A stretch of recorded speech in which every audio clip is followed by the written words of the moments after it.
കന്യാസുതനേ ദൈവകുമാര മണ്ണിൻ രക്ഷകനേ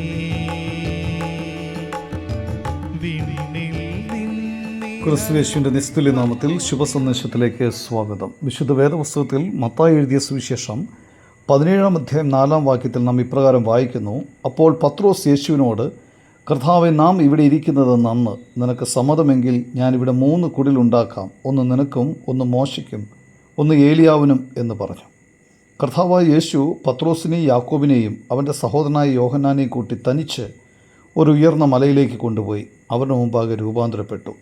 രൂപാന്തരീകരണ മലയിൽ പത്രോസ്, നാം ഇവിടെ ഇരിക്കുന്നത് നല്ലതാണ് എന്ന് പറഞ്ഞു. യേശുവിൻ്റെയും മോശയുടെയും ഏലിയാവിൻ്റെയും മഹത്വകരമായ സാന്നിധ്യത്തിൽ തുടരാനുള്ള അദ്ദേഹത്തിൻ്റെ ആഗ്രഹമാണ് ഇവിടെ പ്രതിഫലിക്കുന്നത്. യേശുവിൻ്റെ ദിവ്യ സ്വഭാവം വെളിപ്പെട്ട ഈ നിമിഷം യേശുവിനും മോശയ്ക്കും ഏലിയാവിനും 3 കൂടാരങ്ങൾ പണിയാൻ പത്രോസിനെ പ്രേരിപ്പിക്കുന്നു.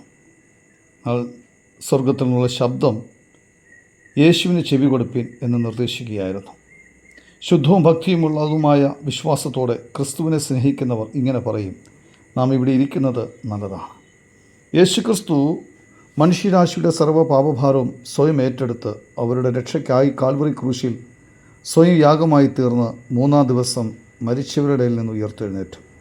പാപത്തിൻ്റെ ഭാരവും അനന്തരഫലങ്ങൾ നിമിത്തം നെടുവീർപ്പെടുകയും നിരാശപ്പെടുകയും ചെയ്യുന്ന മനുഷ്യൻ യേശുക്രിസ്തുവിനെ തൻ്റെ ജീവിതത്തിൽ രക്ഷിതാവും കർത്താവുമായി അംഗീകരിക്കുമ്പോൾ അവൻ രക്ഷ കണ്ടെത്തുകയും അവൻ്റെ സാന്നിധ്യത്തിൽ വിശ്രമവും സമാധാനവും കണ്ടെത്തുകയും ചെയ്യുന്നു.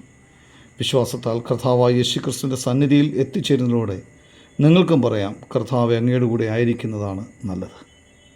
അങ്ങനെ അപ്രകാരം പറയുവാൻ നിങ്ങൾക്കും കഴിയട്ടെ എന്നാണ് നിങ്ങൾക്ക് വേണ്ടി ദൈവത്തോടുള്ള ഞങ്ങളുടെ പ്രാർത്ഥന.